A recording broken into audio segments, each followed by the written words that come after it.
So today we're going to we're going to continue from where we stopped last week.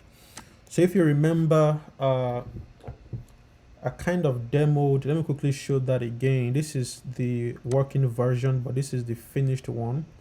So you can see some books have been persisted already on our local storage. Remember, you can go to inspect, go to for Chrome, go to application, go to local storage, then go to your domain. Since we are working locally, so this is the local host domain 127.0.0.1. That's your local host. So if you get here, so yeah, I have this in local storage, and if you click, you can see we have 3 items. First one is books, another book, and this text here. So books, another book, and another text. So these are the 3 items. There are 3 objects in the array. You can see square brackets here. Remember what square brackets are used for? Who can remind us? Arrays. When we talked about arrays. So within the code, I'm using square brackets. So but what we are doing today is, no, we're not working on Python in this course. That's for another bootcamp. So most likely going to be next year. So stay tuned. Make sure you are registered with us. You signed up.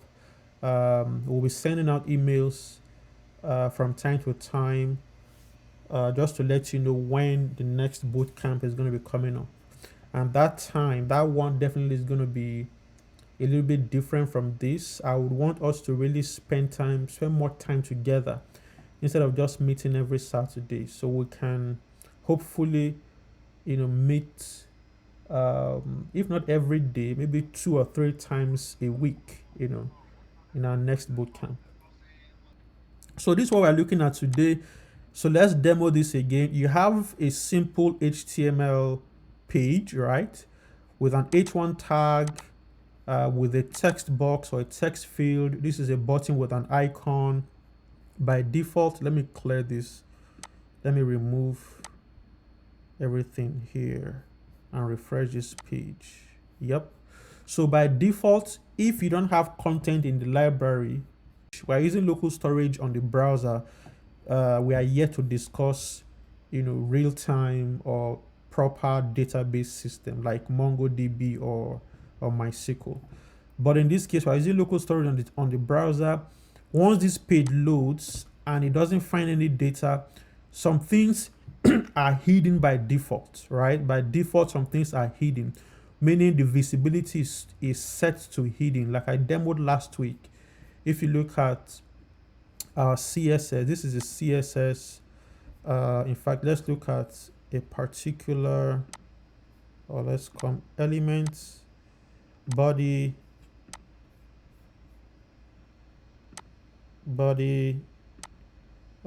main, container. So this is the form, and then this is the entry. This is entry container. So you can see visibility here is what? Visibility is what? Hidden. You can see here, visibility is hidden for the entry container. So by the time you add objects, let's go back to here. By the time you add items, let's say you're reading a book titled JavaScript from A to Z, right? That is the title of the book. Speaking of books, there is a link. I'm going to share a link with you where you can download free materials, free ebooks that you can read in your spare time. So JavaScript from A to Z, clicking on this button should automatically set that container to visible. Let's look at it again. Main, container, library form. You can see article class. Can you see something here? Show entry container. Visibility is now set to what? Visible. Meanwhile, for this other one, entry container visibility is set to hidden. You can see it's unused. So let's understand something here. So there is a class called entry container. There's another class called entry container, right? Now moving from left to right, this is how it works. You can see entry container. Let's even go back to the source code so I can understand this properly. Let's go to the CSS entry container. See, the same visibility, the same rule rather. Entry container has visibility set to hidden. Show entry container has visibility set to what? Visible. Now, how does the browser interpret these two? Look at this. Let's come back to where it was applied dynamically. So entry container here. So you can see, oh, not this one, sorry, this one, because it has dynamically, we've generated this view and we're now displaying it. Now look at this article object, article element, HTML element. There's a class named entry container space, meaning another one, this another one, show entry container. Now the class, these two classes are applied to this article. Why is it that, or how does the browser interpret which one to pick? Now it interprets it from left to right.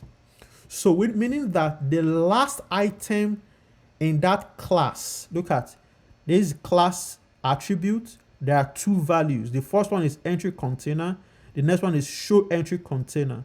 And both of them have visibility. One is visible, the other one is hidden. But you can see the one that is hidden is cancelled out, meaning that the browser is not interpreting that one. The browser will pick the one that is to the right. So just like we are reading from left to right. Remember how browsers work, how the rendering engine works, as we said. It interprets your script, your markup from top to bottom or left to right. So if you have the same class with the same rule, the browser will select, remember CSS selectors, we select the last rule, not the first one, assuming we have several other rules on the same class definition for here. Rule 1, rule 2, rule 3, rule 4, and so on and so forth, or classes and so on and so forth. Because they are on the same line, the browser will interpret or will pick the last one to the right? It interprets from left to right. So you can see, even though they have the same rule of visibility, it's going to pick the one that is visible because it is the last from left to right. So it's a trick to manipulate. If we remove this dynamic, let's see what will happen. See, if we remove this directly from this browser, let's clear this off. What can you see? Something has disappeared here, because the only CSS class now available to interpret is this entry container, and the value is what? Visible hidden, right? So let's refresh the page again. Let's bring it up. See, by default, so again, entry container, that's class 1. Show entry container, class 2. Now class 1 has visibility visible. Class 2 has visibility hidden. Class 1, no, this is class, entry container is class 1, left to right. Look at left to right. So entry container is hidden. Show entry container is what? Is visible. So dynamically, we are just adding classes, because if you look at, let's go back to the source again. We're still going to explain all this by the time we start working together. Look at this article. See, this is the article object we're manipulating. The default class that comes with this page when the page loads is only one of them, entry container. This other one is not there. Look at the show entry container is not there by default.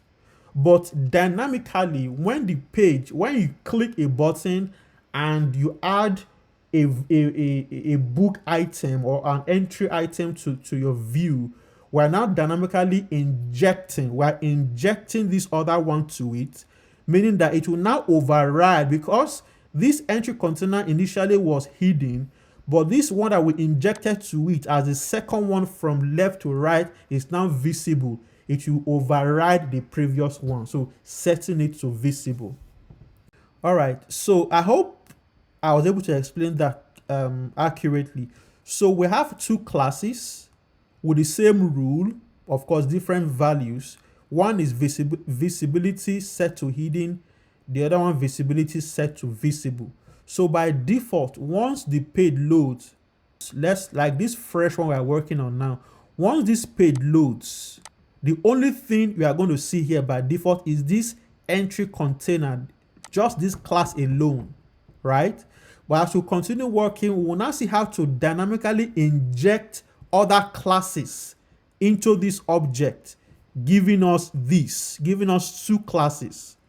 Dynamically, we are injecting show entry container, which sets visibility to visible. So it now overwrites the one that was hidden, the default one that was hidden, making this to now come of visible, set it to visible, right? So take note of that. For example, if I remove the default one, which should be hidden, see, I've taken off that one, which means it's going to set this one visible as if it is the default. But of course, if I refresh this page, it goes back to the default settings. So that is how that works. So by the time we start creating or start working on the project, you have a better understanding. So let me let me bring this here so that we can view while the page is being refreshed. Let me see, drag this to the right, go to console. Now let me see, so refresh this. So last week we talked about how to get elements, right? So from explanation, do you mean we can give an element more than one class name? Yes.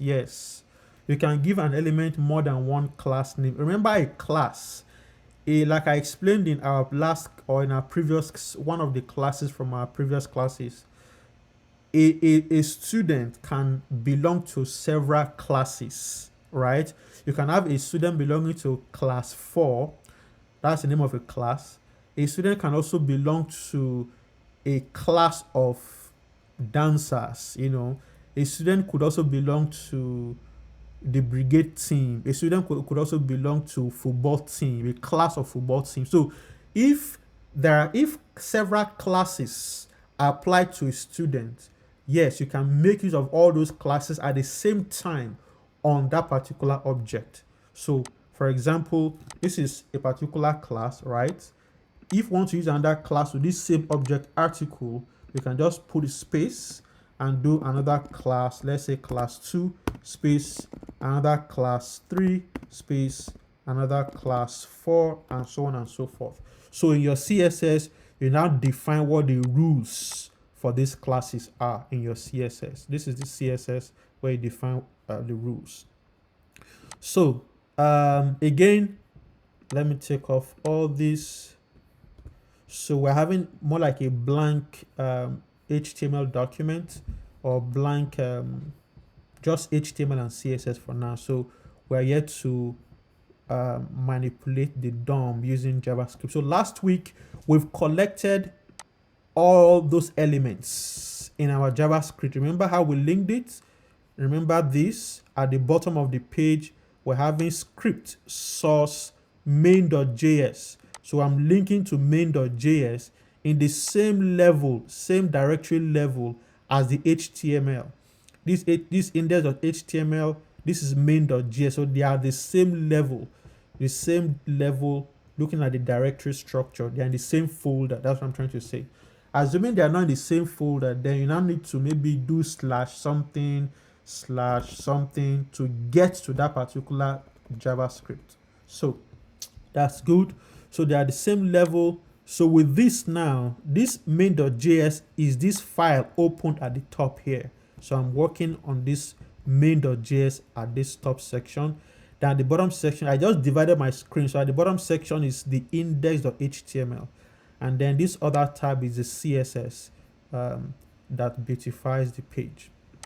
Okay, so the first thing is we are getting the alert. Again, look at this is the alert object or alert element, which is a paragraph element. Remember, document.query selector, the name of the class. The class name is what? Alert.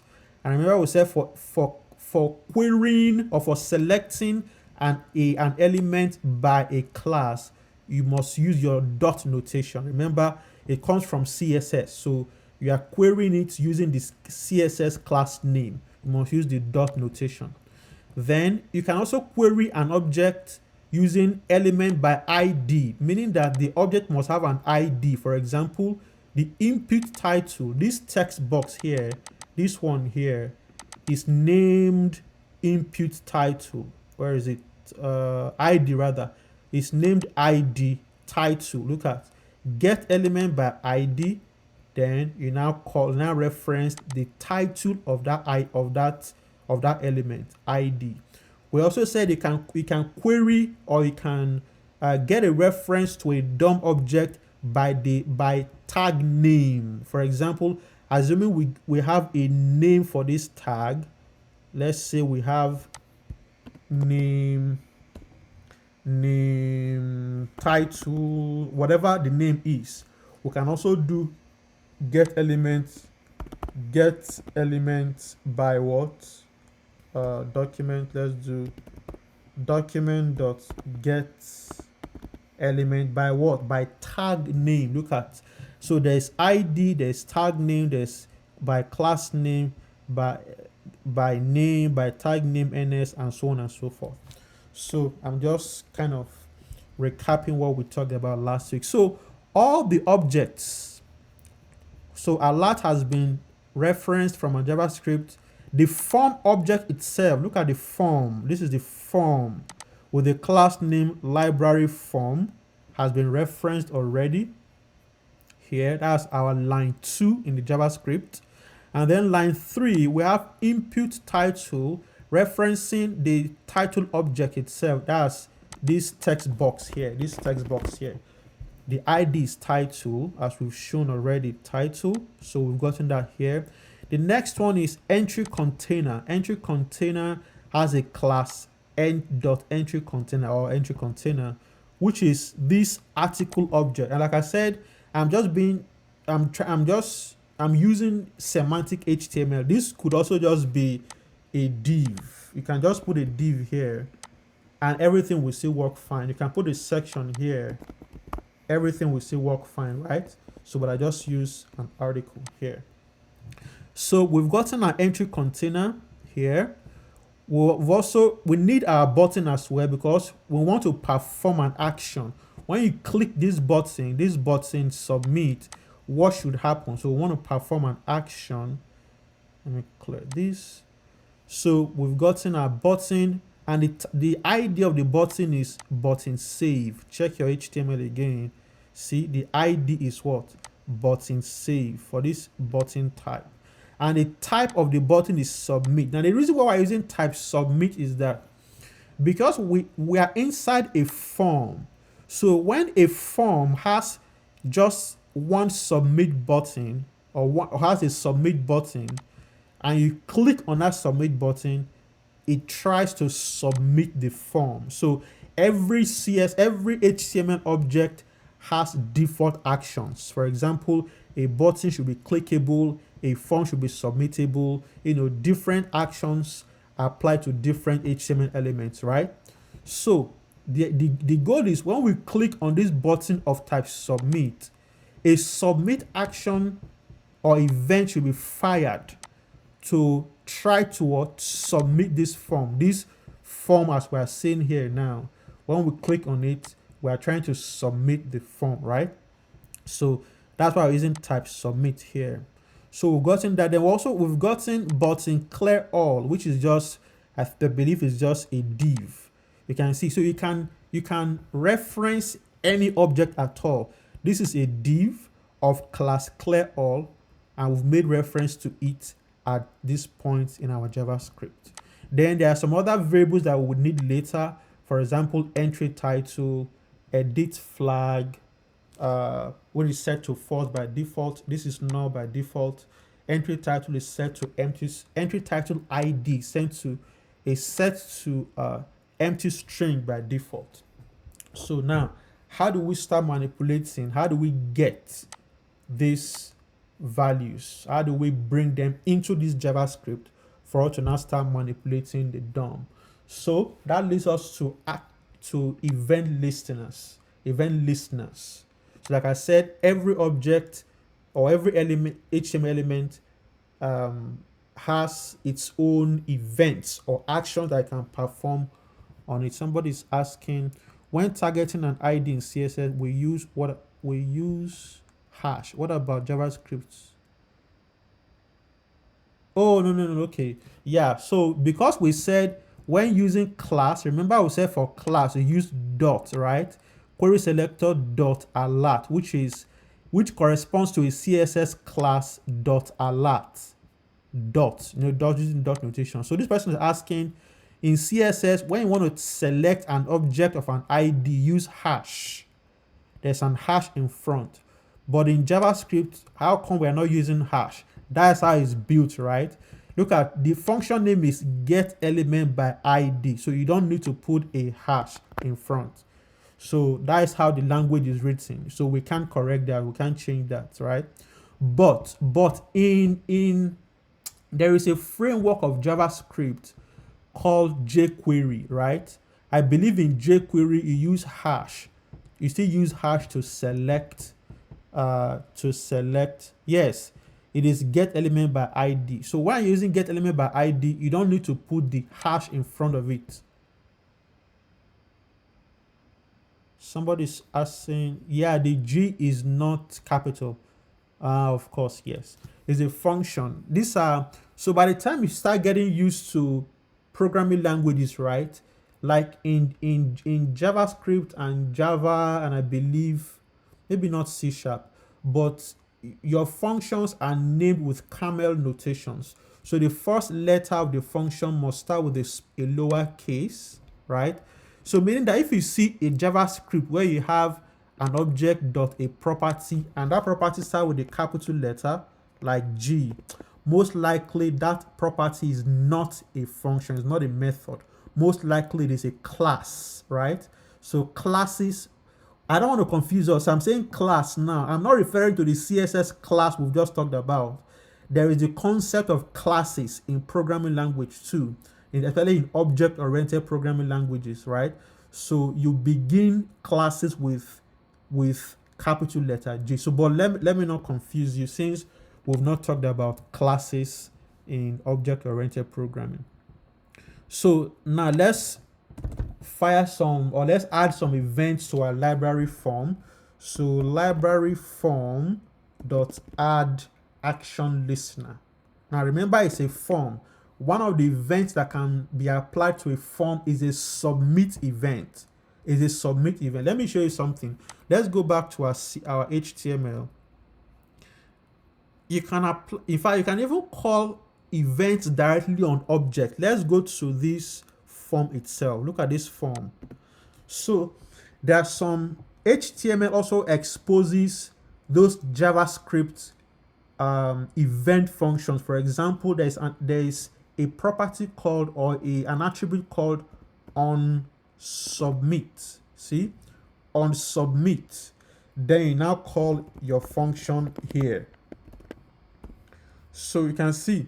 So I just wanted to show to you that you can also call a function directly from within your markup, but it is not really advised. You can do this if you just quickly want to prototype, or there's a simple action you want to perform. You can do this here. So here we're saying that we're adding a function to the onSubmit event of this form class. So when this form is submitted, this function will be performed, right? And in fact, let's quickly demo that here. Let me do this. Let me comment out this. So function, this will help us to talk about function as well. So look at this now. Function, I'm giving a function name. Let's just say log form submitted, right? Something like that. So let's see. So what we're trying to do is that we're saying on submit, you can see, look at this. It says a form is submitted. Once a form is submitted, what action should be performed? We want to perform this action. Whatever the name may be, go to your JavaScript, declare a function. And how do you declare a function? A function starts with this function keyword, function, space, whatever name you want to give to it. Of course, following the naming convention. So there mustn't be space. You can see it's already giving us errors. So a function name, there are conventions you must follow. Give it a proper name. Then put your brackets in front. Then open your curly brace and then write your statement. So a function is just a block of statements that can be executed at once, and it returns a value. Yes, optionally you can add your parameters as well. For example, I can say parameter 1 is A, parameter 2 is B, parameter 3 is C, and so on. Meaning that anywhere you call or you want to execute this function, you must now supply these parameters, right? So there's a lot to cover, but we have limited time. So as I'm going through all this, I'll be using the opportunity to be explaining these key concepts to you. But we wanted to demonstrate, so let me take off this since I'm not referencing any parameter. So when this form is submitted, right? We said on submit, let's log whatever is here. Remember, this button is a submit button. It tries to submit the form. Let me clear my... So if I click this, can you see my console? Form submitted. I'm logging out whatever I have here. In fact, let's even do this. Let's get input title dot values. Let's log out the value of input title here. Input title dot value, right? Remember the value that we did last week? So I can say title of a book, whatever the book is, and I click. Can you see title of a book? So on submit, directly in our markup, we are calling a function that is defined in our JavaScript. Once the form submits, this is executed. Now let's also do on. You can see so many functions. See, on abort, on blur, on can play, on click, which is very common. When you click an object, click a button, on click, on double click. When you double click your mouse, that's the event that is fired. On drag, when you click and drag your mouse, that is event fired. So JavaScript has a bunch of these functions to manipulate your DOM. See, on drop, on empty, on error, on focus. There is on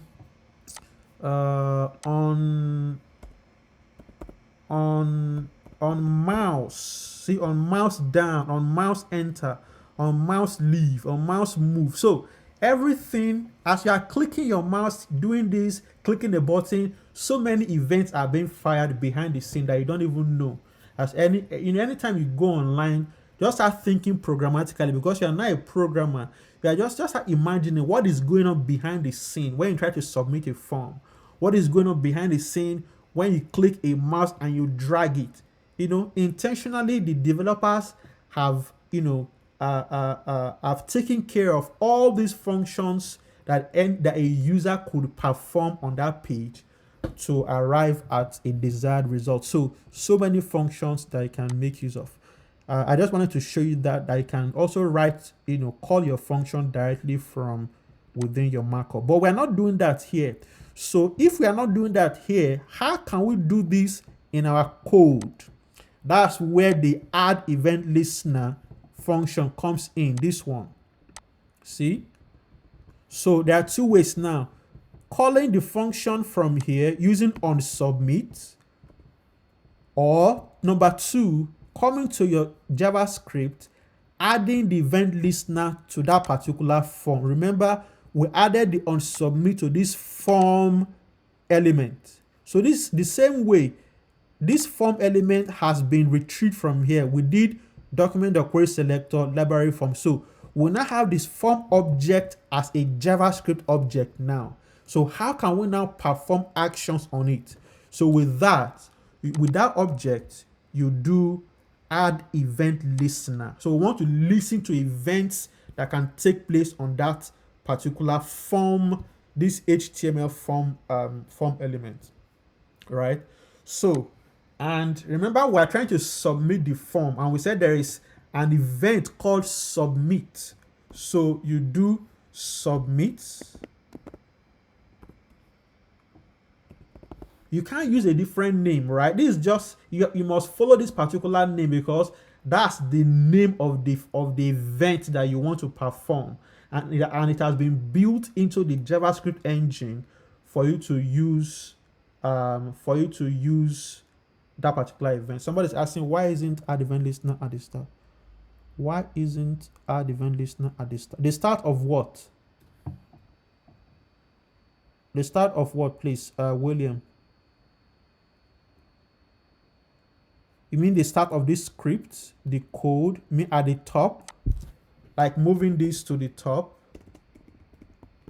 You mean here? So now, if who can tell me what will go wrong with this code? If the way I've moved library form to line 1, can anybody tell us what will go wrong? There is a bug. Can anybody tell us if we start from the top of this code and we try to call library form.add event listener submit? Okay, nobody. It has been, yeah, so we need to declare a variable first. Yes, that is it. So look at this library form. If we call library form at line 1 before declaring, before even having access to it, JavaScript will tell you, nah, something is wrong. I don't know what library form is. I don't know this object called library form. What is it exactly? Is it declared anywhere? Remember, interpreters start from top to bottom, and as we also said in your markup for CSS, from left to right also. So at line 1, library form is unknown to the JavaScript engine. It has not been declared. What is it exactly? And now you want to add an event to an object that doesn't exist. So already my JS is flagging. Look at bottom right corner here. It says on cut reference error, cannot access library form before initialization. So that variable or object has not even been declared or initialized at that point. But we can move it down once it is declared. Immediately after it is declared, from line 5, right? See? So from line 5, we shouldn't see that error anymore. It says add on target required. Yeah, of course, that's another error that we can talk about. So it requires 2 variables. So there is the next one is a callback function. So which we can say function, whatever the name of the function, and this. So that should take care of that. So these are the two fields or 2 items this add event listener requires. The first one is the name or the event you want to perform, which is submit. Again, submit cannot be any other name. It has to be named submit because that is the name of the event you want to perform. It's not just a variable you declare or a random variable. It has to be called submit. Then the next field required is a callback function that is executed when that submit action is fired. Yes, all the consts are declarations. All the consts are declarations. So let me remove this from here. So we are just trying to logically arrange, organize our source code so that it is readable. You don't want to scatter your code. One line is declaring this, another line is, at least group them together in one logical section so that you know that from line 1 to 6 we are declaring variables using the const keyword. and those variables are referencing HTML elements, right? That's that. Now, once all these variables have been declared, I now have access to them anywhere down the file, down the source code. So I can legally say line 12 is accurate, is legal, because JavaScript already has identified, has declared library form at line 2 as a const variable, and then it is available for us. It's not null. We can use it. Then we can now start adding event listeners to that form element at any point after it has been declared.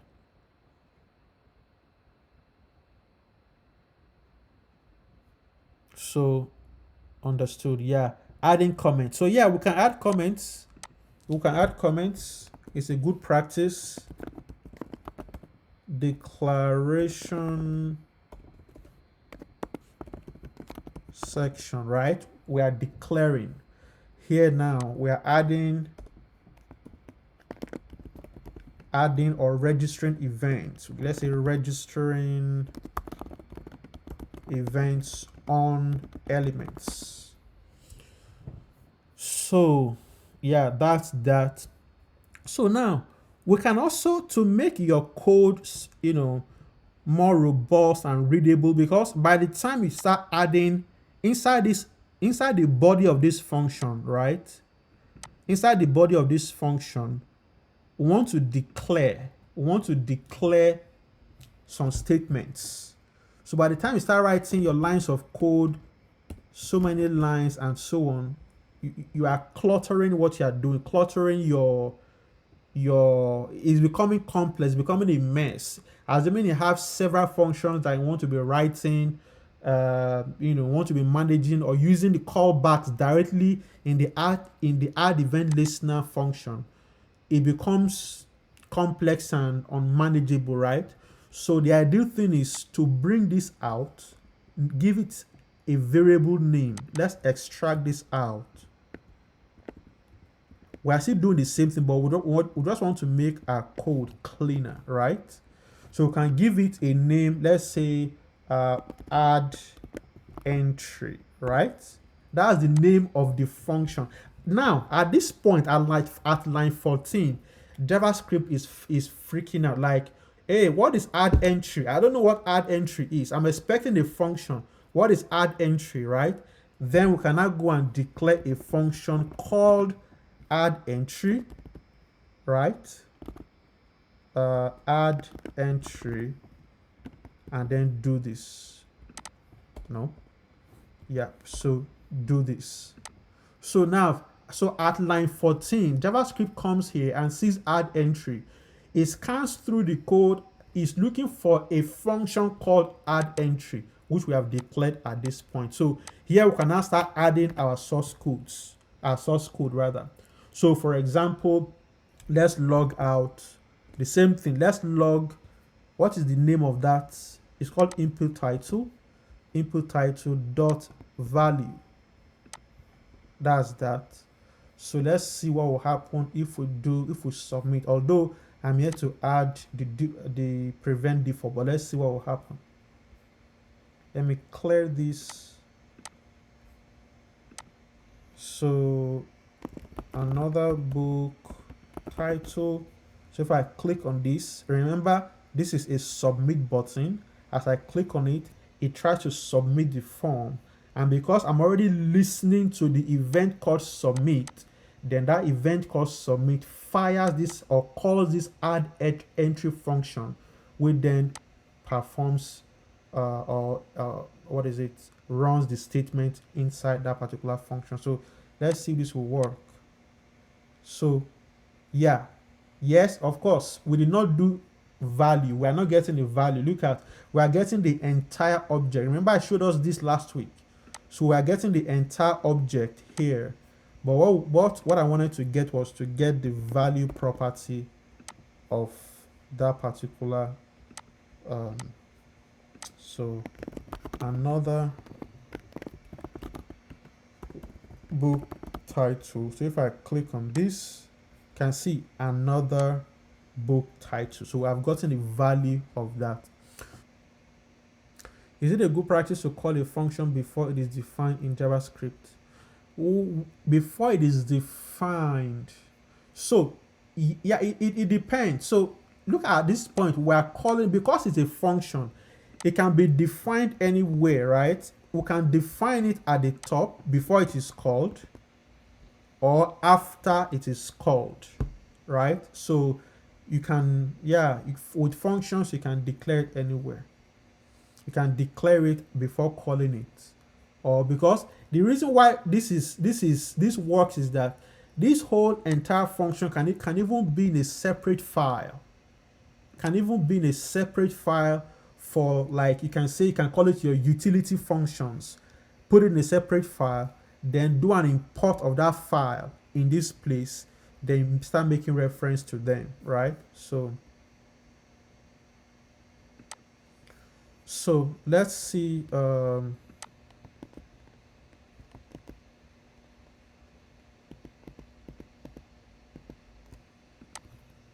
Yeah, somebody says, yeah, yeah, of course, yeah, you can define them before making reference to them. So whichever way, you can put this at the top. Let's put this here, right? And then with this still done, let me clear this.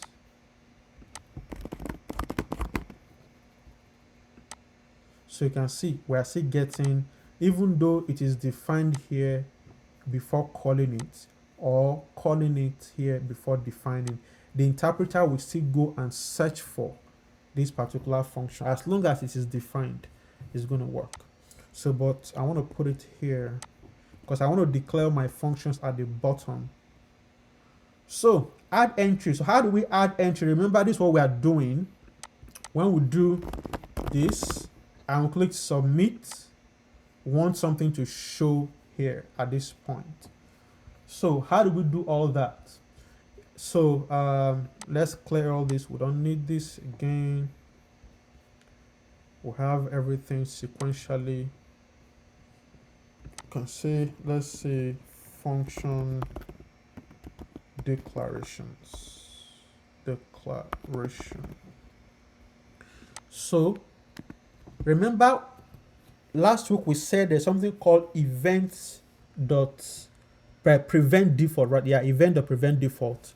So we don't want the form to submit immediately. We're not submitting it to using any HTTP verb, or let's say a get or a post. We're not posting this form anywhere. We want the form to stay on this page as we are interacting with it, so we can prevent the default behavior. Let's add entry. Let's do E. So E is the event object, right? So we can do E dot prevent default. So what we're doing is that we're telling this form, don't post this form anywhere, don't go anywhere, remain on this page. We don't want the default behavior of this form to take place, so we want to prevent that. Then we can now start manipulating the content of the form. So event or prevent default. So let's see, are we still in line?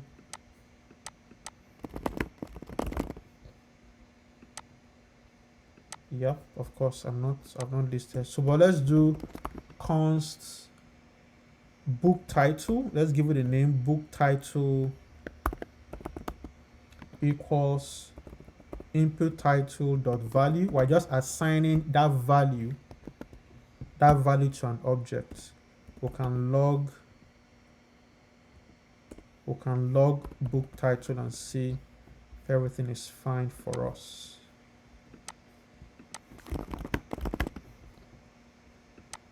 Yep, so everything is fine. You can see the prevent default now has stopped several of those errors that were popping up before, because the form is always trying to submit, but now we've prevented that default behavior. So this is still, so we've collected the value of the book title as this particular variable. Then, so what we want to do is that when a variable, when a field is added to this form, we want to give it an ID. Remember, we're trying to store this in a local storage. So each of these items should have a unique ID attached to them, right? Let's go back to our application. Let's see this and move this up a little bit so we can see. Why? Oh, let me move it to this side.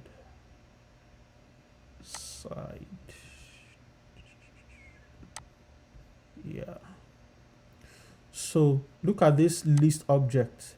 So these IDs, ID 5829 something something title, these, they are unique IDs that should identify each entry, uniquely identify each entry, because by the time we are storing them in a local storage and want to delete an item, how do we identify what to delete? How do we identify which item to delete or which item to edit, right? So we need a sort of a unique way to identify each of these items. So let's try to do that now. So let's use something simple, because this is just a demo. We're not generating anything, we can just use a math class to generate random values. So we can say const id equals, so there is the math class that has several functions in JavaScript, right? You can see the floor function, max, min, round, random, log, len10, len2, log10, and so on. So many math functions: absolute value, square root, acos, shine and shine, tan, and also those that have done all these things in mathematics. There's log10 as well, square root, and so on and so forth. But we want to generate random number to serve as our our ID to uniquely identify each entry. So we can do math.round, the round function, round. We want to round off, rounding. So we want to round, you can see it says it takes a number, the value to be rounded to the nearest integer. Let's say you do round point this, for example, it's going to round this to the nearest integer. Let's see, let's log this out, log ID, right? So let's see what's going to give to us. Remember, we still need to click this button because we are performing, and we still need to perform the action of clicking this button. So let me just do that now. Clear this.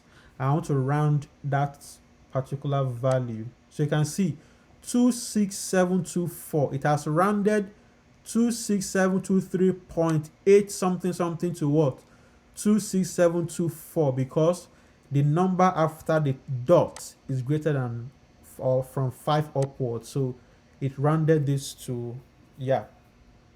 So that's just a simple, but the trick, what we want to do now is any random number we generate, we're just rounding it down to an integer. And how do we do that? You use math again dot random. But the good thing about this random, or the one fact about the random method of the math class, is that it generates a pseudo-random number between 0 and 1. Let's even echo that out first. Let's echo out math dot random, right? So math dot random, remember it's a function, so you must call the function with your brackets. Because if you omit these brackets in JavaScript on a function, then you are returning the value, the function body as a whole. You are not executing the function. When you execute a function, for you to execute a function, you must use these two brackets. And especially when they now have parameters, you need those brackets to supply those parameters. So take note of that. There are instances when you don't need this bracket in your coding. If you are not executing a function, you don't need to put those brackets. But for you to execute the function, every function needs that bracket to be called or to be executed. So we want to log out random. Let's click this. Let's see what this will give to us. It's going to give to us. Let's click this button. You can see 0.719. Remember the definition. It says it generates a pseudo random number between 0 and 1. Each time you click, it will keep generating different pseudo random number. You can see between the number will always be between 0 and 1, between 0 and 1, right? That's just the function of that random function of the math class, right? So now we want, if you look at our source code here, we are generating 1, 2, 3, 4, 5, 6, 7, 8, 9, 10. So we're trying to, we need 10 digits to serve as our ID, our unique ID, right? So, and take note, this random should generate, each time it runs, it generates a unique ID. It never, you can never run the random function twice and it gives you the same thing. No, it will never. It's going to generate a pseudo random number each time it runs. So that's why we can, ideally on a professional way, you don't use this to generate IDs. You don't do this, but we are just using this as a demo for a small, our little project that we're working on. So now, because we need 10 digits, so if we already have 0.6, 0 point something, how do we get 10 digits? We just multiply by maybe 1 million or 100,000 or whatever, right? So I'm going to multiply by this. Let's multiply. Now let's bring this back. Okay, let's multiply. Let's do this first. Multiply by, let's say, this is how many zeros? That is 4 zeros, 5 zeros, 6 zeros. Let's do 6 zeros. So now let's run this again. Let's see what happens. So can you see the output? So I've multiplied the random number by 1 million and it's giving us this. So what we just need to do is round this off, round it up to the nearest integer. So that's what we're trying to do here. So bring all this back to the round function so that it rounds it up for us and we can just print out the ID from here. So let's click the button again. So you see, we now have our unique IDs that we can apply to, so that we can use to, so it can't give the same number because there is an infinite amount of number between 0 and 1. Yes. So yeah, you can go into the mathematics to investigate, to do more research on this. Yeah, that's just so that's how it works. It doesn't give you the same digit. So now we have our unique IDs that we can just use at this point in our project. So now let's move on. So we generated a random number. So we have our ID as a random number. So how do we now apply this? So let's check. So remember, we're still inside the add entry function. The function that adds each entry like this. This is a book. That's an entry. I call it an entry. That's another book title.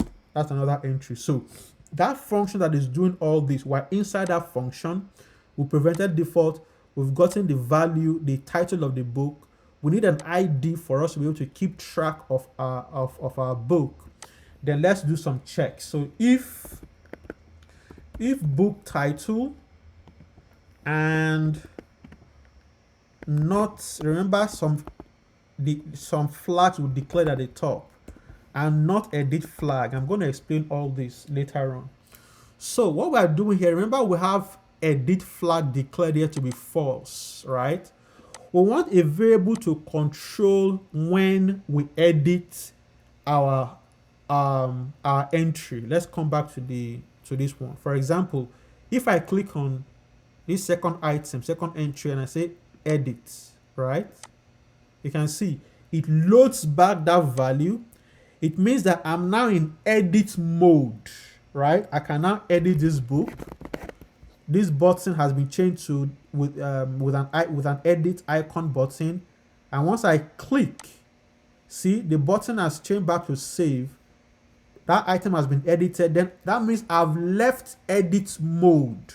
So there should be a way for us to keep track of that process. Am I currently editing, or have I finished editing? So you can see that tells us that should be a kind of a Boolean variable, a Boolean value.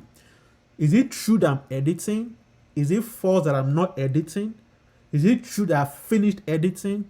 Is it false that I'm not editing? So we need a variable to keep track of what we're currently doing. So that's what this edit flag is. So by default, we should not be editing that means at the start of this application, once this page loads, I'm not editing. So we can set it to false.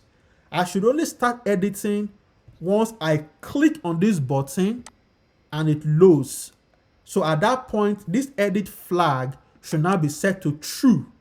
So once it is true, what can I do? If it's now true, okay, set this icon to an edit icon, keep on editing, click this button, once the edit is done, set it back to false. We are trying to keep track of all that process using a Boolean variable. So we are calling it the edit flag, right? So we are checking if book title, and this is a short way of saying, let's say if book title is not equal to null, is not equal to empty, right? Or not equal to null, right? So JavaScript is dynamic. So JavaScript can interpret, can check a variable whether it is null or empty. There's something called the truthy. Is it truthy now? Truthy or falsy? Truthy JavaScript. Truthy check. Truthy. So truthy, let's come back here. So I'm trying to explain something to you. So if a variable, so in JavaScript, a truthy value is a value that is considered true when encountered in a Boolean context. All values are truthy unless they are defined as what? False. All values are truthy unless they are defined as false. That is, all values are truthy except false, 0, -1, on, empty string, null, undefined, none, and document.all. So at this point, we are checking if book title is not equal to empty string. That means, for example, why are we doing this? First and foremost, we are doing this because, let's come back to our benchmark. If I don't put a title here and I click on this button, let me finish editing what I was editing. Right? So if this enter book title is null or is empty, and I try to click on the button, we want to send an alert to the user, right? We want to tell the user, oh, come on, enter book titles. You must supply book title. It's empty. So once the book title is not empty, then proceed. Go ahead and add that book title to our array or to the local storage. So that's the conditional operation we're trying to check here. So, but instead of doing this, instead of checking if book title not equal to empty or book title is not null, because JavaScript, from the truthy concept that we talked about, we can even remove all this. So once book title is empty, is null, or has a value of 0, let's come back again. If it is false, if it is 0, if it is empty, if it is null, see, because at this point, book title, if it has no value, is going to be empty. It's going to be an empty string. And we're trying to get a value of it. It's going to be an empty string. So JavaScript will interpret this as false. It will return this as false. Yeah, null means no value. Null means no value. So take note of that. So we're now checking, okay, if book title, and this is the AND operator. We talked about, what is it? We talked about conditional operators the other day. So, and at the same time, if I'm not editing, that's the meaning. This is the not operator. Your exclamation mark is the not operator. Take note. If it's not there, it means that if book title and if edit flag, that means if this is true and this is true, then this block, all the statements here will be executed, right? So again, for an if condition, the code block for an if condition only runs when this condition is true. So let's now check how do we know? So let's do not here. Remember, by default, edit flag is what? Is false. So what does not false mean? Not false means what? Means true, right? So if book title and not false, that means if I'm not in edit mode and book title is not null, is not empty, or has a value, then come into this statement block and begin to execute. Hope we are getting it.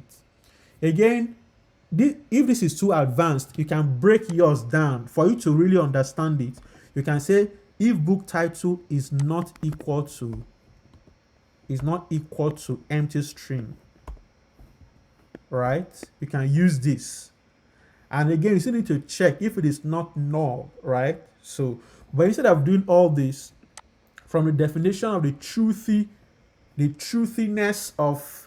of variables in JavaScript, you can just, this is a shorter way of writing or testing whether a variable is true or not true at this point.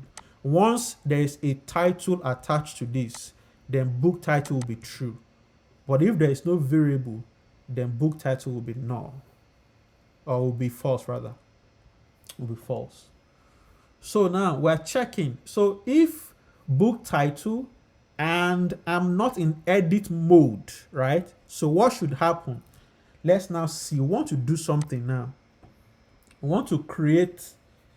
DOM is very, very interesting. With DOM, we can also create elements. We can create elements. So what we're trying to do is, let's come back to our benchmark. So go to console, no, elements. Where is my, come back here. So look at all these items here. You can see entry item. Inside this container, remember this container is empty by default. If you check our source code again, see entry container, nothing is here, no element in between here, in between these two flags. But dynamically, we now have elements there. Look at all those elements. See article, entry container, element 1, 2, 3, 4, 5. Now, each of these elements, now we're dynamically creating them. We want to create them on the fly and inject them into this empty element, but that is empty at the launch of the script. So let me copy this. Let me do this. Let me duplicate, edit as HTML, copy this, come here, see what we want to do. Remove this, paste. So we're trying to build this dynamically. Where is it? Where is my title? Title. Because they are much. Okay, a title. Look at 1, 2, 3, 4, 5. So look at, by default, this article closes this, or this one closes the other one. But everything here was empty, right? By default. So all these items, we're trying to build them dynamically. We want to create them and now embed them. Look at, You see all those IDs, the IDs the random ID we generated here. This is where they come in. Dynamically, we are going to inject these new elements into this empty article item dynamically using JavaScript.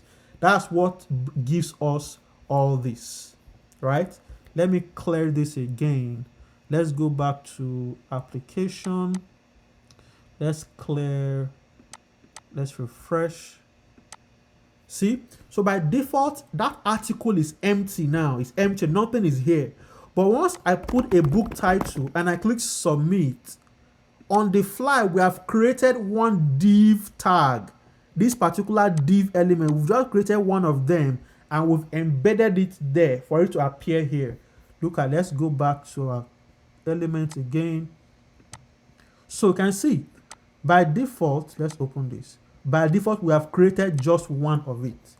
Now keep watching this place. As I add another book, keep watching here, and I click. Oh, did you notice? Another div has been added. Again, has been injected. Again, did you notice another div? Again, another div. So that is what JavaScript can help you to do. So that's what we want to do. So we want to create that div entirely from scratch dynamically and insert. It's like search history. Not really search history. Not really search history. We are just creating an HTML element dynamically using JavaScript. So how do we do that? So we want to check. Now remember the title, we call it, there's a class given to it. Let's come back to our class again. CSS entry item. So there is a class called entry item that we're using. So let's come back now. So we'll call it, it's like an input function. What is an input function? I'm trying to understand. Oh, is it like an input function? Well, yes, this is the input. This one here is the input. Let's go back to our HTML. This one, let me clear off all this because we don't want to.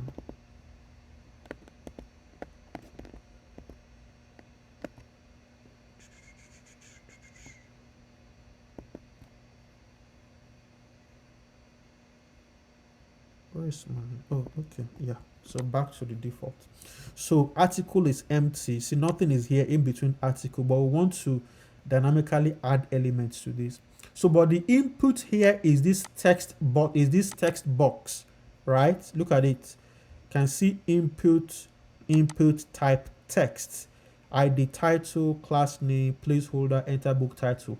This is it here. That's the only, that is one of the input items here, or I guess the only input item here. Well, button is also, well, button may not be input. You can define button as input too, given a type button.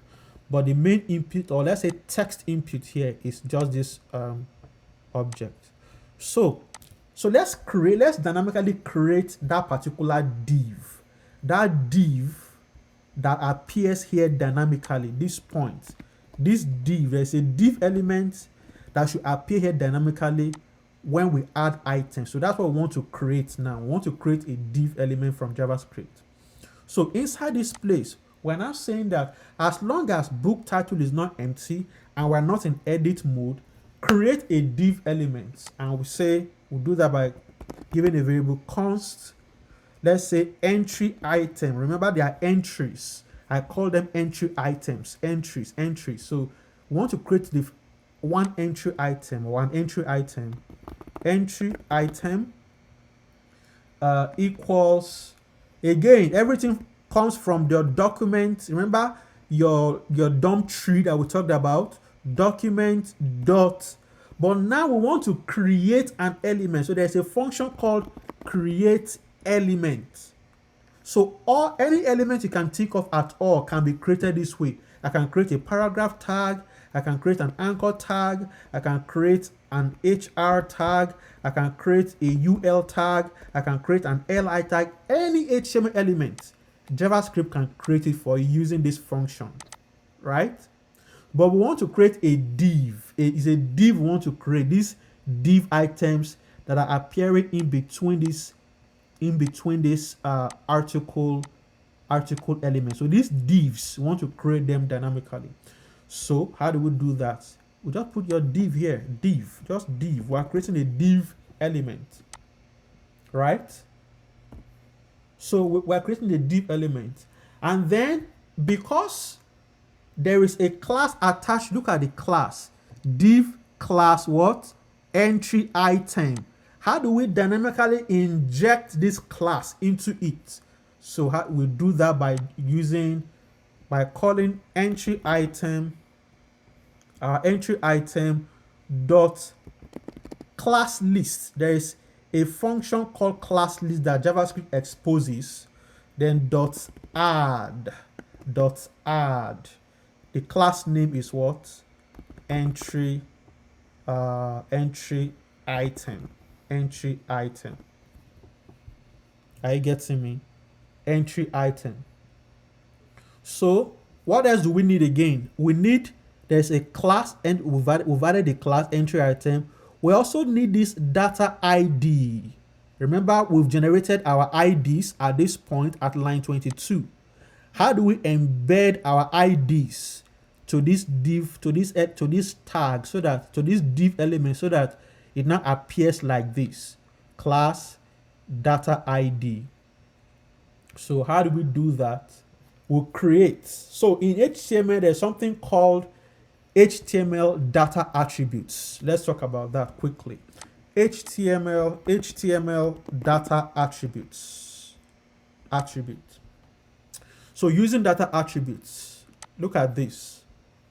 HTML is designed with extensibility in mind for data that should be associated with a particular element, but need not have any defined meaning. So you start with data hyphen star, that's what it's called. So anything you start, if you do data hyphen whatever value, that particular attribute becomes a data attribute. So it allows us to store extra information on standard semantic HTML elements without other hacks such as non-standard attributes or extra property on DOM. So very simple. For example, look at this HTML element now. If you want to store extra information that are not standard HTML attributes, every HTML element has predefined attributes. For example, this article item does not have an attribute for cars, but I may want to embed a particular attribute called cars or anything, so that later on I can manipulate that attribute and extract it out. So you precede that attribute with data. You do data hyphen, then whatever name you give to it, data hyphen index number, data hyphen parent. Let's come back to this place. Let's declare a div here. So what data attribute does is that I want to add more attributes to this particular HTML element called div. But I don't want to use the standard HTML element. I want to use my own user-defined attributes. So that's where the data attributes come into play. So I do data dash, I can say name or age, equals 24, whatever. So once the markup or JavaScript, whatever, sees data hyphen, it treats this as a data attribute. So there will be a variable called age that is set to 24, right? For example, data hyphen address set to maybe 123 street name, right? So that's what we're trying to achieve at this point. So that's what data attribute does. It says the syntax is simple. Any attribute on any element whose attribute name starts with data hyphen, this one, data hyphen, is a data attribute. Very simple. So JavaScript has access to those attributes. You can see JavaScript has access to them. You can just do, with this done, I can do hash electric cars. Remember, this is where is it? If we're following the same, okay, hash electric cars.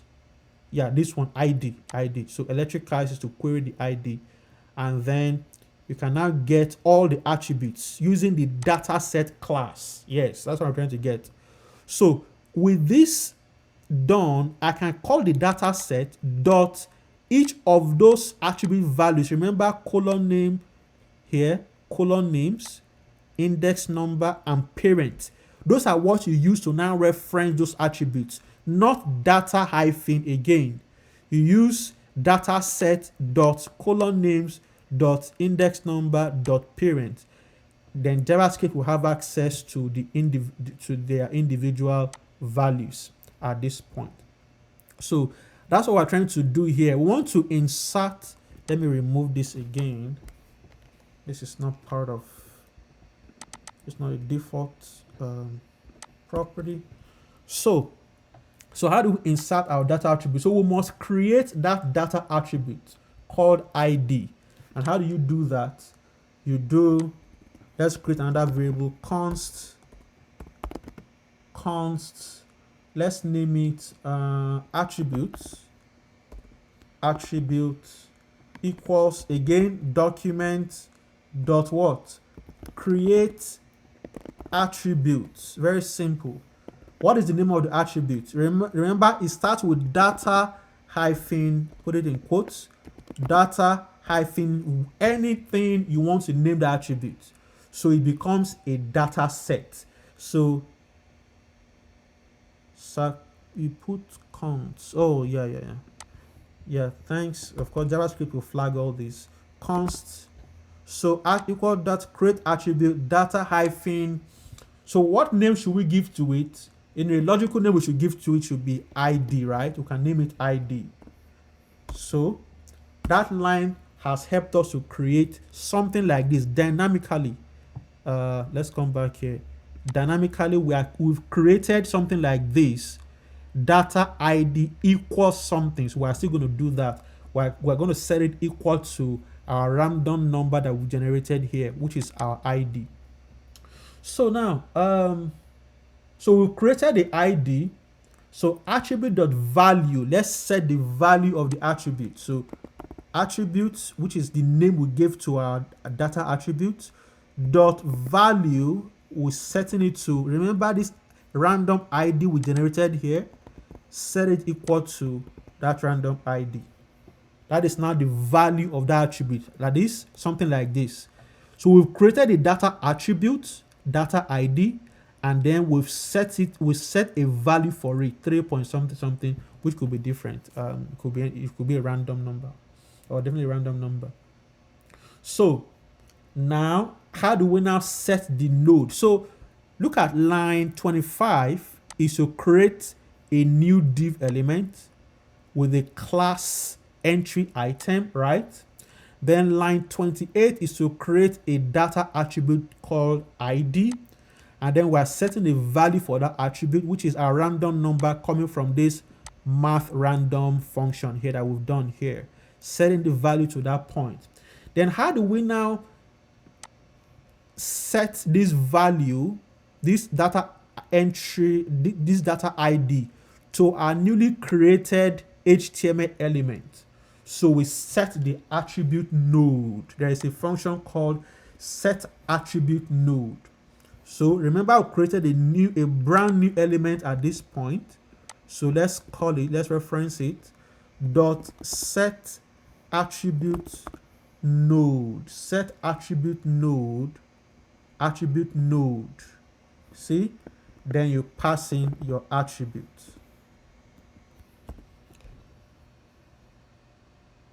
Somebody said attribute of value is not clear. Okay, let me try to explain again. So, but you understood line 28, right? We created the attribute. But what we are just doing is, yes, okay. What we are just doing is we are setting the attribute to a value. In this case, it's going to be a number, a random number that we've generated somewhere at line. So look at line 22. We've created a random number called ID. Let's assume this is the random number. Now line 28 creates a data attribute called data ID, or which is a data set with an ID of ID, right? But now, how do we give a value to that particular attribute? We do that by assigning, by calling the value property. Remember, every HTML element has a value property. See this line 21? See how we did input.value. This actually gets the text value of whatever we type here. So that text that we're typing there comes to us through this value property. So every HTML element has a value property. So this data attribute is also an HTML, in this case it's an attribute, but it also has a value property. But now the value property is null at line 28. It's empty. We don't know it. We just want to assign something to it. So at line 29, we are saying that value that is originally empty at the point of creation should now be equal to our dynamically generated or randomly generated ID here. Yes, so exactly. So instead of hard coding our ID here, which would be a disaster for what you are doing, because as you want to delete just one item and you've hard coded your ID into your code, you're going to delete all the items in the database because all of them will be carrying the same ID. But we've randomly generated the ID here. We're not hard coding. So let's put it here. Let's replace that hard coded number there. So that's what we just did. Then line 31, we're now setting the attributes. This one here, look at this, look at this data ID equals whatever value. We need to now embed it into this div, this whole div element, this div tag, this whole div tag, right?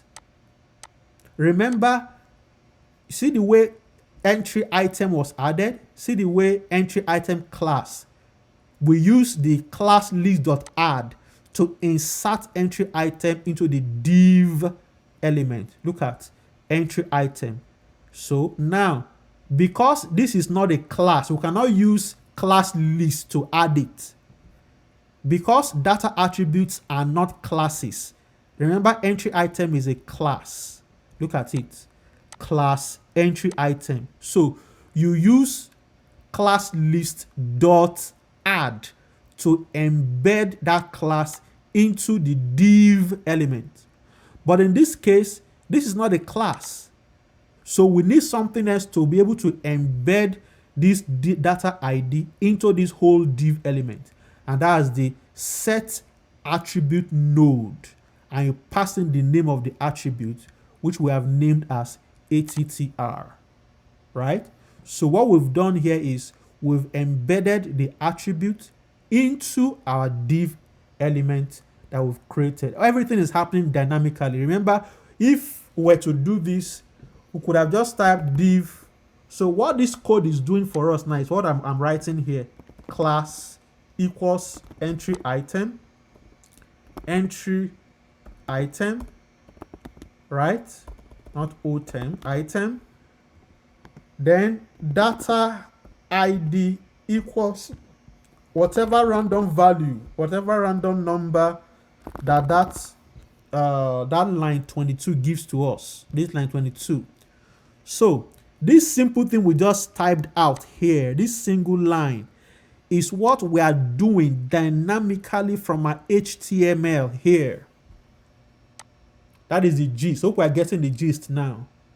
So these are the sequential steps you take to dynamically create an element, inject a class, inject an attribute node to that particular element.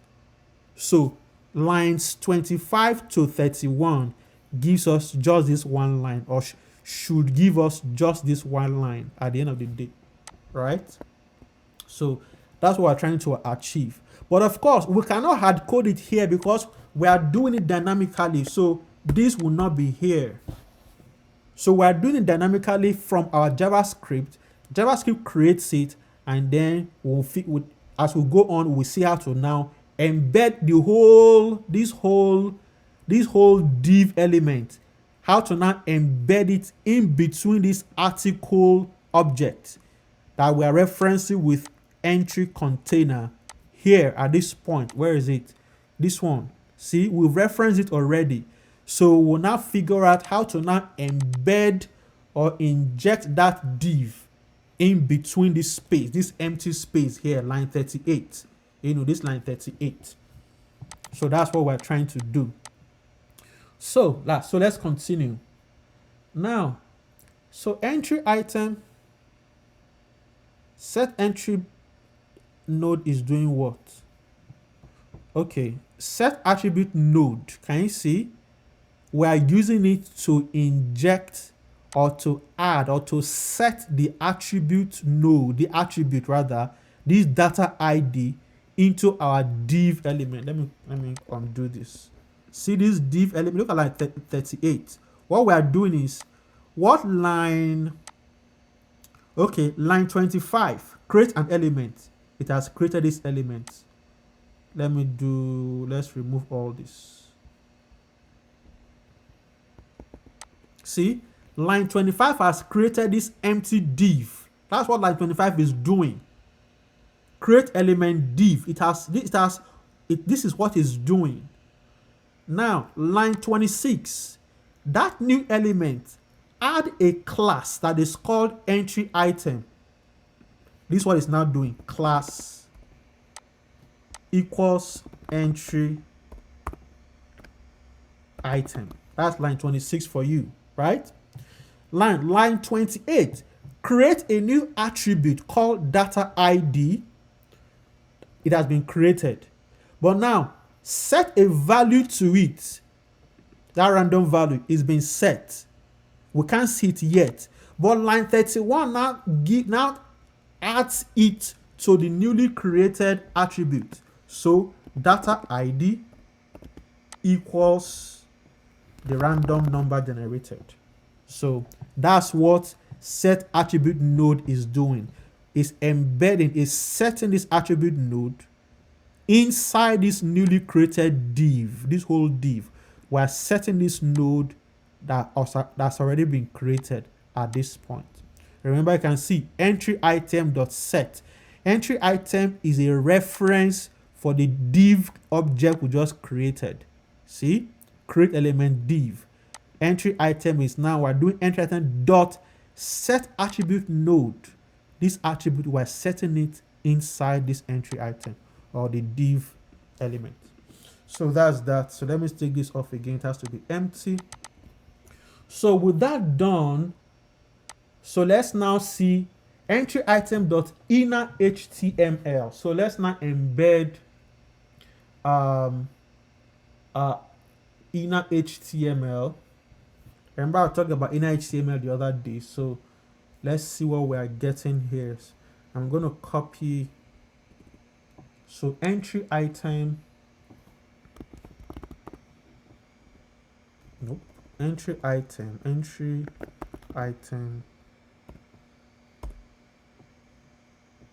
dot inner HTML equals something. So I'm going to explain this.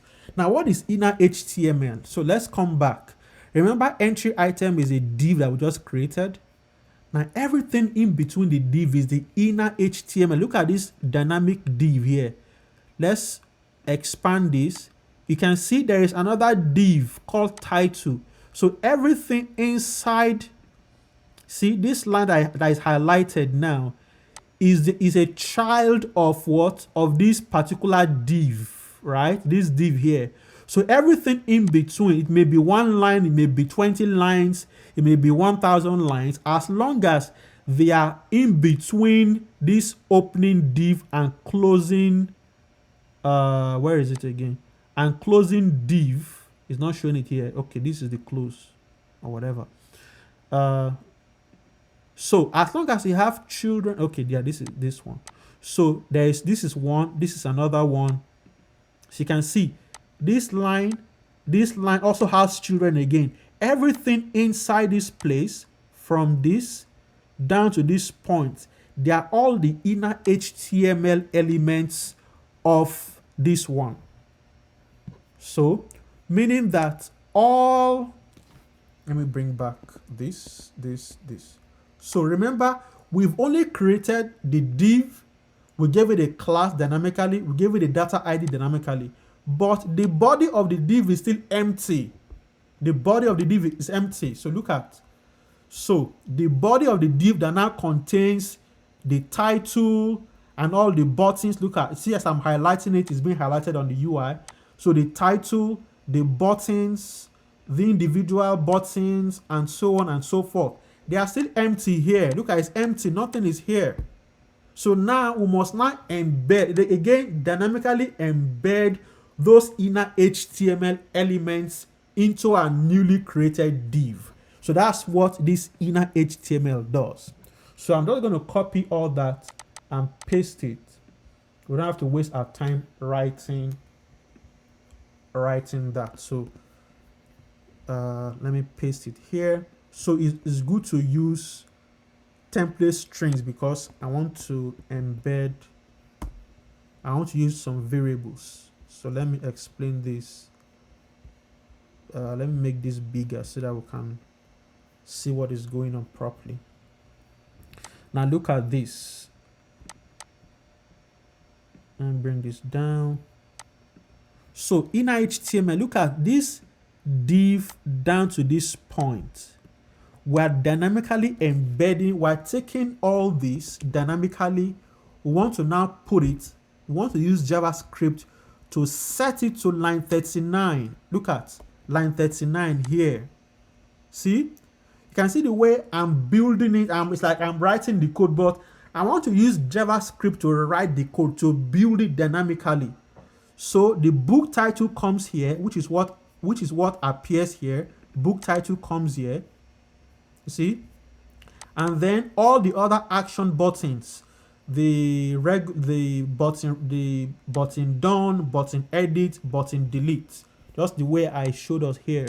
This is button done, button edit, button delete. All this, we are dynamically embedding them in between the newly created item, and they are the inner HTML of that newly created item. So that's what we're trying to do.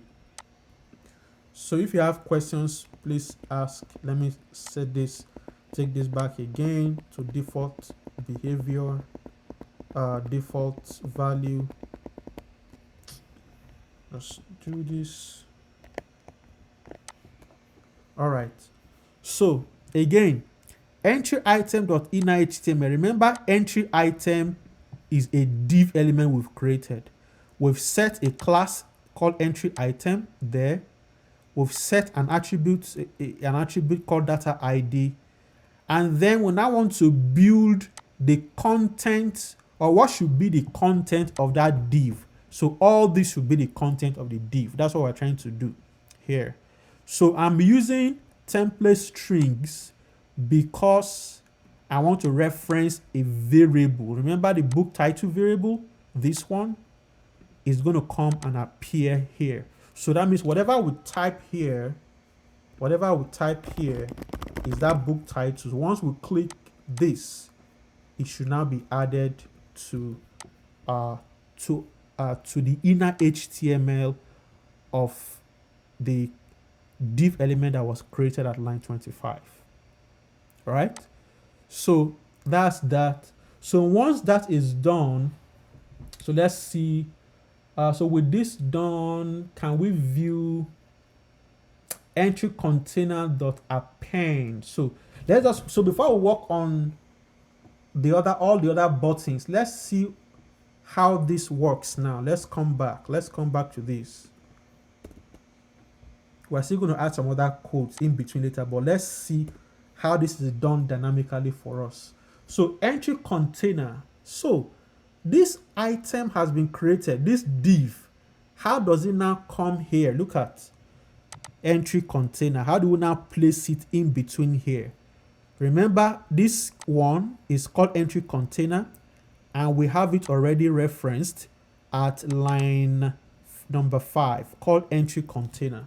So we can now say entry container in our JavaScript. So we've built all those elements already dynamically. Let's now show it in the entry container. So we can now say entry container dot append child. There's an append child function. Look at append child. So you now pass entry item.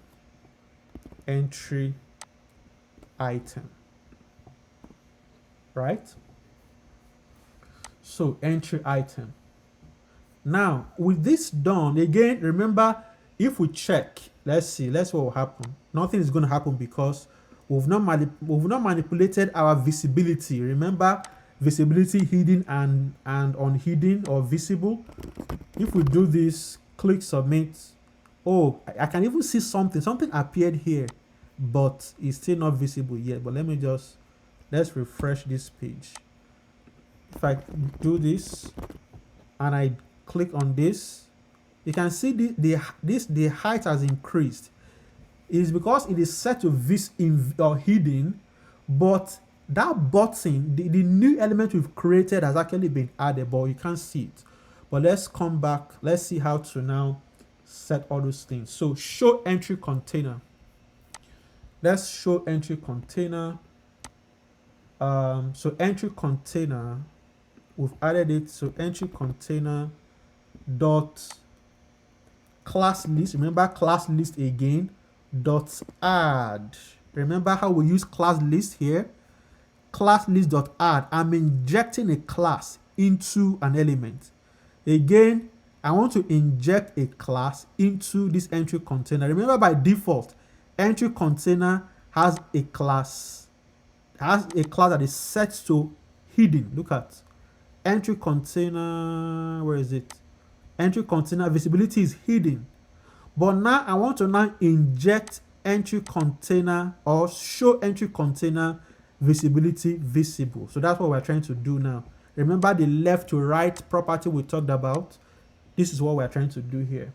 So entry container dot add the name of the class. I can just copy the name of this class, which is set to visible. Let's add it here. Let's inject it here. So with this done, let's see what else can we do again. We can show, okay, let's not talk about show alert first, but let's just see if we can, if it will be visible for us. So let's come back here, refresh, add this, dynamically build an entry item and show it. Wow, can you see that? Can you see? Dynamically we are building. So if we now view the source, let's see the element. So all this article item that was empty in the source code suddenly now has a div item with a class entry item, a random ID, and all the other children. Look at those children, they are here. Remember the inner HTML? We built them, we added them to the inner HTML of this div item that was created on the fly. All right? Look at. So if you keep adding items, see, it keeps going. A new book, and so on and so forth. So what is happening? So how is the visibility happening again? Remember, entry container, by default, it is only entry container. This one is set to hidden by default. But at this point, at line 41, we're adding another class to it. So it's called show entry container. That is why we're now having show entry container here at this point. But because it's to the right and the rule is set to visible, it will overwrite the hidden property of this earlier one, the default one, and then it shows up in the UI for you. Hope we're catching this. Can you explain how we added the buttons in the list? Yes, okay, let me explain. So the buttons were added from our inner HTML. Look at, we just built an item here. Look at div class title, book title.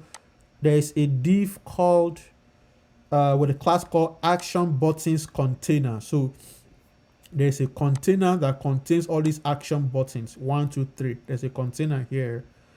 Then, and these are the buttons. It's an A tag with class button and button node. The first one is can see your I tag from Font Awesome. So it's a square check. Next one is pen to square. The next one is trash can. So square, pen to square, trash can. So it was built dynamically for us. Like, of course, we typed this, or I typed this. But imagine having 1, 2, 3, 4. Imagine having to do this 4 times, or even 1,000 times as you keep adding items. So we only have this inner HTML built once, just for one entry, but dynamically we are regenerating it for each entry as we're adding, as we keep adding, as we keep adding, and so on and so forth, right? So we are not hard coding. JavaScript is dynamically recalling all this to generate a new item for us each time we hit the enter button. So what we are just doing here is that, see, let me put something here. This is the body of the div elements. So whatever is here will appear in the front end. Elements. If I can type. So come back again. If I hit enter, see, this is the body. This is the body of the element. This is the body. But in this case, we don't want to just put hard-coded text. We are hard-coding the HTML itself that should be there. Let me undo. See? So all this is an item, is an entry item. The title, all the action buttons is what is generated by this markup here, from here to here. You can see. So we are now using it as the inner HTML of this div tag. So once you append to the child, remember there is an outer container again that we need to now append it to. Remember this outer container? Yes, this one, this article. We now need to append it to it as a child of that container. What does the symbol mean? Where is that? What does this symbol mean? Oh, okay. This one, yeah. It is called the template. That's your normal tick, your tick. What is it? Is it called tick? I've forgotten it. I'm blanking out now. So I think it's called tick or something. Anyways, it's not your regular, it's not your regular text quotation mark, right? There's a button. You can see this is regular quotation mark. This is the single quote. Right? So, but in JavaScript, when you want to use variables dynamically inside a string, you use template strings, right? Yeah, backtick is called backtick. A backtick, I remember. So a backtick symbol on keyboard. So it's called backtick. So, and you find it on my laptop now, is actually on the key before number 1 on my MacBook. So it's called backtick key. Let me see, image. See? Yeah, so there are different keyboards has like this one now. Look at this. That's the back tick. It's called back tick. Yeah, so check your keyboard. You should see it somewhere. It's not a regular quotation, it's called a backtick. So JavaScript uses it for template strings. Now, what does template string mean?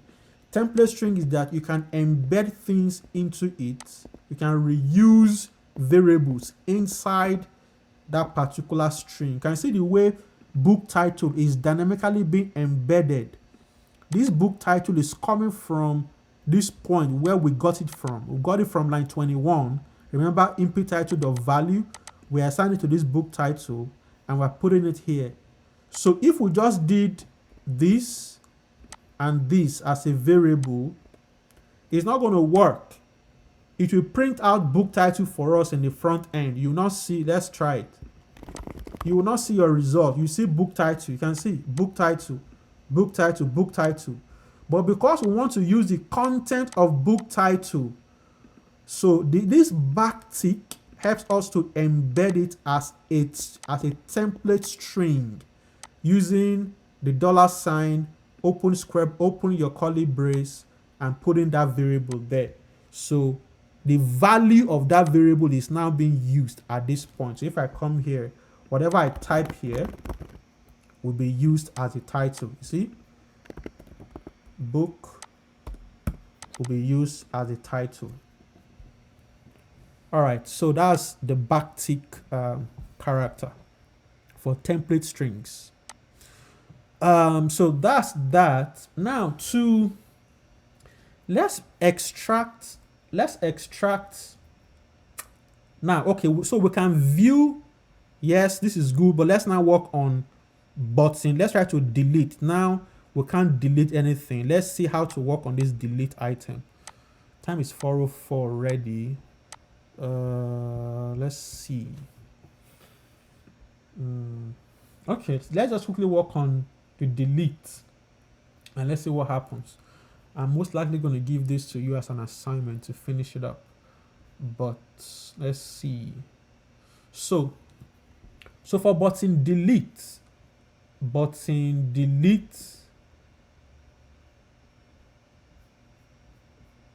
let's come here. So what is the name? How can we reference button? Remember, at this point, there's nothing like button delete here. Remember, we have all these items as the page loads, right? The alert is there. They are already in our markup. So we have access to this. Once the document loads, we have the alert. Where is it? The P. Yeah, we have the alert. We have the container, we have the library form, we have every element here dynamically. At default. But button delete is not here. It's not here. See, it's not here in the markup, but we have it embedded as the dynamic entry that we're generating. See? So look at this markup here. This is button done. The next one is button edit. The next one is button delete. So we can use these names, these class names, to reference them just the same way we reference all this. So I can say query selector. So at this point, let's do query selector. So document, let's say const btn delete equals, again, document. So we are able to do document dot whatever at this point because dynamically inner HTML has been displayed for us, right? So has been displayed. So JavaScript, it has been added to the document object. Remember our document tree, our DOM tree. So this is now part of the DOM tree. So I can now access it at this point. But at this point, I cannot do button, I can't get button delete at the start of the script because they are not yet available for us. Remember, if we reload this script, button delete is not here. So the mark, the document, the dump tree has not registered button delete. It only registered button delete or button done or button progress, whatever, after we have dynamically added it to the dump tree. So it means anytime we want to access this button delete, we have to access it after it has been dynamically created, not at the top of our script, but after all this has taken place, after inner HTML has happened, and we now have them recorded on the document tree, right? So that's why we are doing that here. So we're not doing it at the top here, but we're doing it here because they were dynamically generated after these lines, right? So document dot entry item. So remember, they were added to entry item. So take note of that. Entry item. We now have entry item dot. What am I saying? Not document. Entry item dot query selector dot btn delete. Look at it, must be the same name as what we're having here. Remember, it's a class, but when you're using query selector, you must put dot in front of it. So somebody will be asking, why are we not using document? We're using entry item dot. Remember, this body, this inner HTML, this whole dynamically generated items here were added to entry item that was created for us. So we can use entry item to reference that button delete. Remember, it was created dynamically. So we can do, let's quickly do this. Our time is fast spent already. So let's quickly demo delete and then we can call it quits for today. So button delete is has now been referenced. Again, we must add an event listener to it. So btn delete dot add action listener, the same way. So we can use the click action or the click event, and let's give it a name. Let's say delete book. That's the name of the function. Remember, so we can this is a callback function, and we can come anywhere and create that particular function. So let's call it function this. So how do we create that function? Button function is called book delete. Let me see, where is my book delete book. So let's pass our event object to it. So let's create another element, const element. So we need to now navigate through the HTML. Let's come back to this place. So we want to delete this particular button, right? By referencing a particular name. Look at by the class name. The class is what? Button delete. But remember, this button delete is an element on its own. Is a child of what? This outer action buttons container. This action button container is also a child of entry item. So we want to delete this whole entry item, but we have to go down the tree to click a button. Of course, visually on the screen, we can see everything here. Oh, is it not just this button? But that's not how the dump tree is represented. Everything is not just flat for us on the same level. So this button is down the tree. This delete button is a child of this whole container. This whole container is now a child of this whole entry item we want to delete. So This is very, very important. Take note. And this is what we want to do here now. So very important. So how do we do that? How do we go down the tree? So now let's get that element. Const element. Let's create an element equals, we're referencing an element equals e dot. Remember, e is the event object. So remember, e is the event object, and we use it here too. See, when we add entry e dot prevent default. So we are passing an event object to delete book. We can get the current e dot current target. E dot current target. Current target.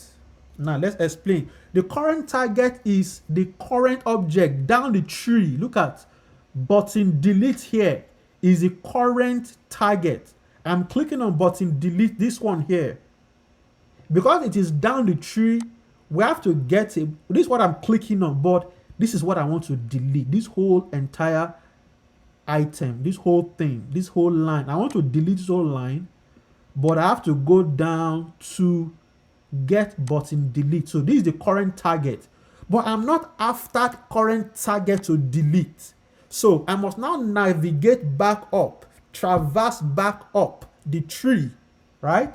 So let's see, how do we do that? So e dot current target, it has to be, must follow how it is spelled. E dot current target is the button element we're clicking on. But then dot, there's another property called parent element. In fact, let's print out this. Let's see what will happen. Parent element. Let's see parent element. Now let's do console log. Let's see what will happen. Console, and just do log elements. Let's see what we are getting here. Console log. Let's see this. Now let's add a book. Come to console, clear this. I hope I don't have any error. Now let's click on this button. Remember, we've added action. See that button, delete, add event listener, click. There's a click event added to it. Once I click on this event, what should happen? Call this, there's this callback, this function should be executed. And where is this function? Is declared at line 49. So if this function runs, get the current target. In fact, let's get current target first. Let's get current target. What do we get? Let's refresh. Let's do this again. Now let's check our console. Ooh, can you see? It's giving us the whole HTML tag for our button delete. That's the whole object plus all the children. Can you see? This gives us this. Look at it. Gives us this. This is highlighted here. So it gives us that HTML element. This is the target. The A, remember, it's an A tag with classes, and then there's an icon of a trash can. This whole object is the current target. That's what this e the current target does. But I'm not deleting that current target. However, I'm deleting this whole entry item at the top here. So I must now traverse back up to the parent, traverse back up to another parent again. So this one, so e current target dot what? Parent element. Let's see, what is parent element? You might be wondering, how did I know all this? You don't have to cram all this. Documentation tells you all this. Check documentation. It tells you every event object, the current target is what you are currently clicking on. It gives you the HTML element of what you are clicking on. Then there are now further properties, the parent element, another one. So that is how I knew that. This is how to do it. So parent element, let's see. So what do we now get as parent element? Let's see. Click.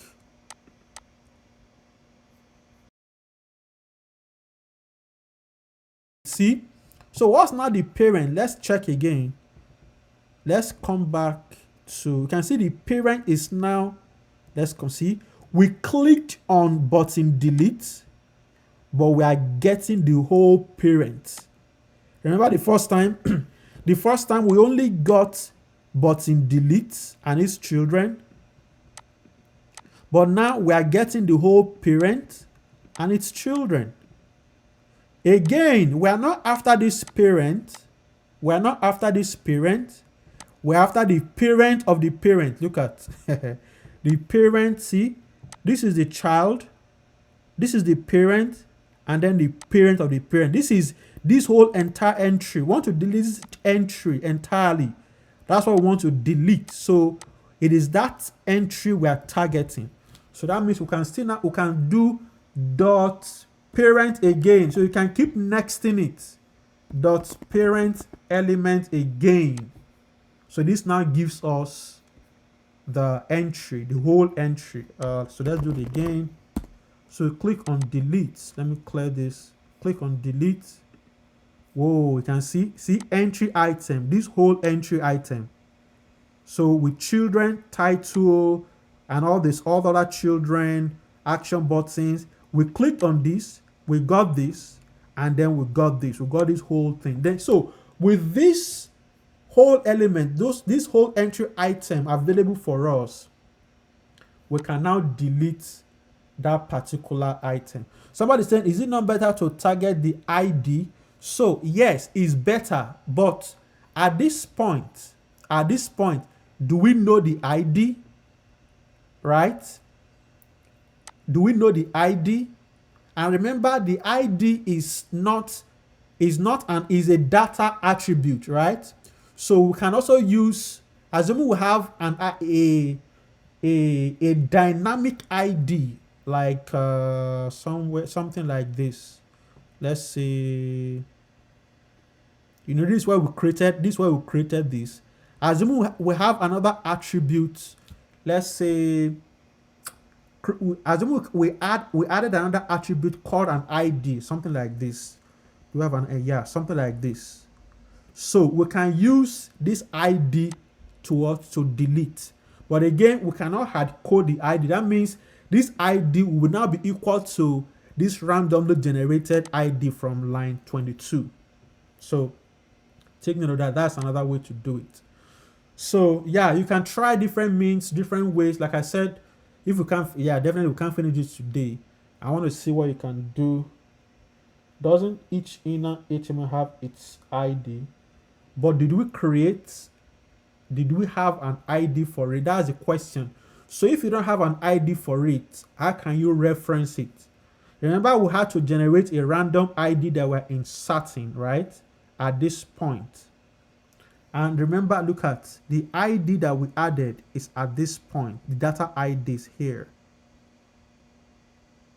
So, yeah, so it's possible. Yeah, it's possible. Let's see. So if you can try to use this ID, but you must know the value of this ID at the point of delete. That's the trick. Let me see. At the point of delete, I can pass. So ID is here. I can pass the delete to this. Okay, yeah, we can try that too. But let's see this. Let's finish this. So you can take that home as an assignment and see if you can use that data ID to those data attribute to delete it. So with this done, we can now do we've gotten the ID, and then we can do delete entry container dot child element dot have. So remove that child. So entry container, remember we did entry container dot append child at this point. So the opposite is remove child. Remember when we added this whole entry? So we can just do entry container dot remove child from that particular entry container dot remove child. And what is that child? Remember, we have access to that particular, this whole child, this whole thing that is here. We want to remove it entirely from the screen, from entry container, so which is this element here. So let's see how this works. So let's go back to our code. Let's add this. So let's see if this works. So did you see that? Let's add again. Let's add. So you can see I'm deleting each one. I'm deleting, right? So that's what we're trying to achieve. So yeah, this is time is fast spent. 4:23. Thank you very much for coming. We're going to stop here. So what I'm going to do is, can you guys, so I'm sure you finished working on your project, your midterm project. So this is going to be your homework for week 9. So week 9, so what you want to do in week 9 is, I've implemented delete, right? Try to see if you can use the data ID. Instead of traversing down the DOM tree, try to see if you can use data ID to do this delete. That's one. That's homework 1. Homework 2, try to implement edits. So the goal is, when you click on this edit button, it brings whatever is here. Let's come back to the demo, the final one. So if I click on edit, it loads the value of what I'm editing here, changes this icon to something else, to edit button. I can edit, I can say edited book title. If I save, it should edit, it should change to this particular title. So save. See, edited book title. So this was what I edited. So that's the assignment for this week. So yeah, thank you very much. I've been seeing all the entries for your midweek for your midterm project. Kudos to you guys. I've been seeing great results. Yeah, so but for this week, try to implement the delete using the data ID, since it's already available for us at this point. Try it and then implement this edit button. So I want to see what you get.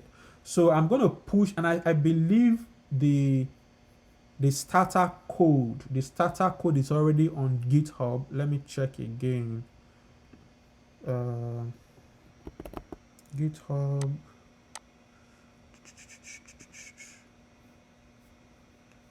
I think that was in week 7? Yeah. Yeah, I think it's this one. So yeah, the starter code is already available from library form.